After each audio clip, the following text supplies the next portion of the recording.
Natural farming और digital agriculture इस विषय पर आयोजित कार्यशाला में उपस्थित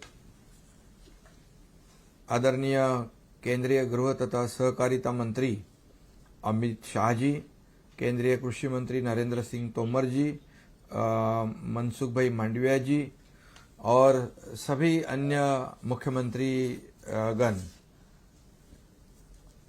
माननीय गृह मंत्री जी की प्राकृतिक खेती, जैविक खेती को बढ़ावा देने के लिए केंद्र शासन जो प्रयास कर रहा है, उसके लिए मैं प्रथम केंद्र सरकार और प्रधानमंत्री जी और गृह मंत्री जी को धन्यवाद देना चाहता हूं।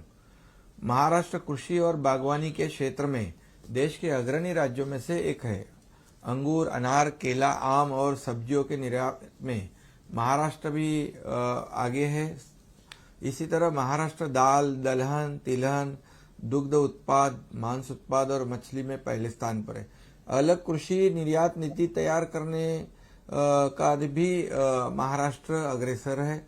पीएम किसान निधि, प्रधानमंत्री फसल बीमा योजना, पीएम एफएमई, आरकेवीवाई, परंपरागत कृषि विकास, ऐसी योजनाओं को लागू करने में राज्य देश में भी महाराष्ट्र कोशिश कर रहा है। माननीय प्रधानमंत्री नरेंद्र मोदी जी की अपील के अनुरूप हम प्राकृतिक खेती को जन आंदोलन का विषय बनाने का प्रयास कर रहे हैं।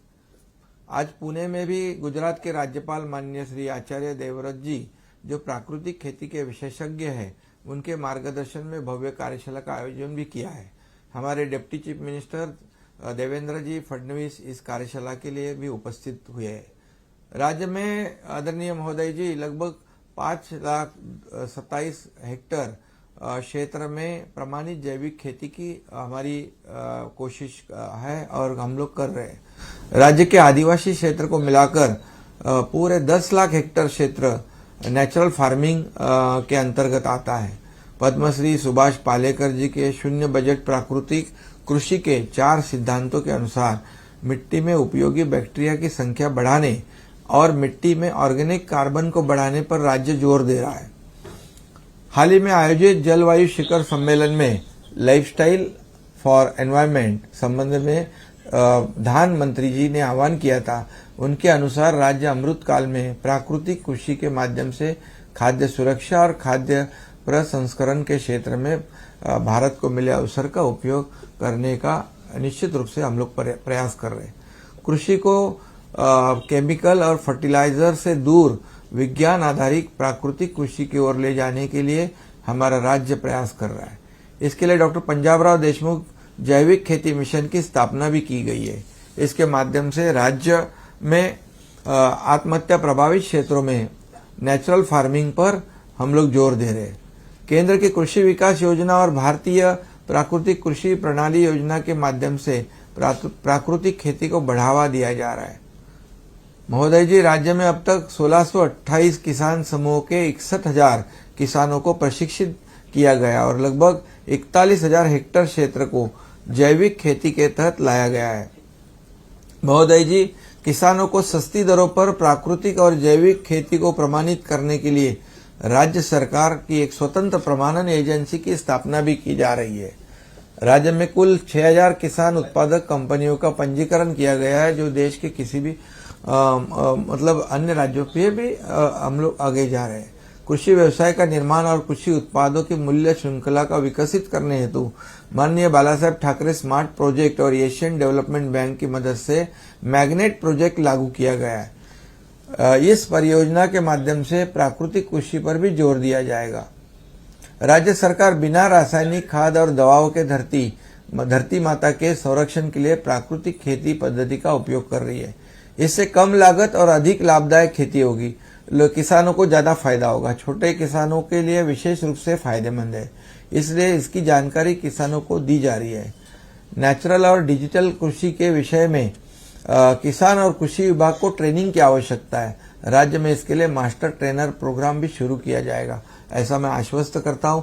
लेकिन इसमें मैं एक गुजारिश करना चाहता हूं कि मास्टर ट्रेनिंग प्रोग्राम में केंद्र सरकार की भी हमें मदद मिले, सहयोग मिले, तो निश्चित रूप से इसका फायदा राज्य के सभी किसानों को होगा। महाराष्ट्र में कुल 2,20,45,901 किसान खातेदार है। उन सबके भूमि अभिलेख जानकारी का डिजिटाइजेशन पूरा हो गया है।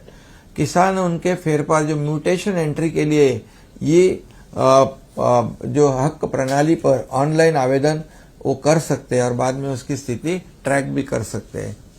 ई क्रॉप सर्वे जो उपक्रम राज्य में पिछले साल से शुरू हुआ है, इस उपक्रम में 1 करोड़ हेक्टेयर से भी ज्यादा क्षेत्र की फसल की जानकारी हमें मिली है। इसके अंतर्गत महोदय जी 300 से भी ज्यादा फसलों की जानकारी भरने की व्यवस्था है। किसान आसानी से इस प्रणाली का उपयोग करते हैं। मिनिमम सपोर्ट प्राइस खरीदी का विकल्प भी किसान दे सकते हैं। राज्य में पिछले वर्ष से महाडीबीटी उपक्रम यशस्वी के साथ शुरू है। इसमें किसान ऑनलाइन पोर्टल पर उनकी जरूरत के हिसाब से कृषि औजार, ड्रिप इरिगेशन तथा अन्य प्रकार की अपने पसंद की कृषि सामग्री अनुदान पर मिलने के लिए ऑनलाइन आवेदन कर सकते हैं। महोदय जी, महाडीबीटी से किसानों के समय की बचत के अलावा योजना में ट्रांसपेरेंसी आई है। केंद्र शासन की महत्वाकांक्षी योजना पीएम किसान भी केंद्र के निर्देशों के ऑनलाइन पोर्टल पर 1 करोड़ 12 लाख किसानों को डाटाबेस उपलब्ध है और ये डाटाबेस भूमि अभिलेख के अनुसार दुरुस्त करने की प्रक्रिया राज्य में शुरू हुई है। भविष्य में ये डाटाबेस अन्य योजनाओं के अमल में भी काम आएगा। किसानों को उनकी फसल के बारे में आवश्यक जानकारी एम किसान पोर्टल से उनके मोबाइल फोन पर एसएमएस संदेश के स्वरूप में दी जाती है। इसमें फसल का उत्पादन, कीट प्रतिबंधन, मौसम और पनन के बारे में सलाह इत्यादि विषय शामिल है। महोदय जी, राज्य में पंजीकृत कुल 65 लाख किसानों को कृषि संबंधी एसएमएस भेजे जाते हैं। राज्य में नानाजी देशमुख कृषि संजीवनी प्रकल्प जो पोखरा राज्य के 16 जिलों में शुरू है।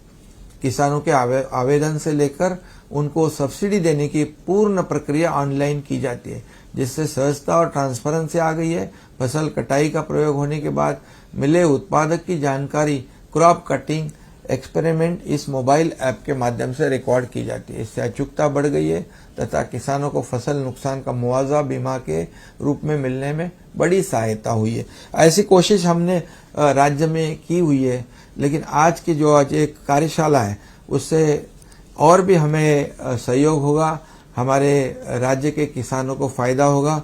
आत्महत्याग्रस्त जो जिले हैं उसमें भी ये जो नेचुरल फार्मिंग का बहुत ही उपयोग होगा। इसलिए आगे भी हम केंद्र सरकार से मार्गदर्शन और सहयोग की अपेक्षा रखते हैं और आज के इस कार्यशाला के लिए मैं आदरणीय गृह मंत्री जी को बहुत बहुत धन्यवाद देता हूं।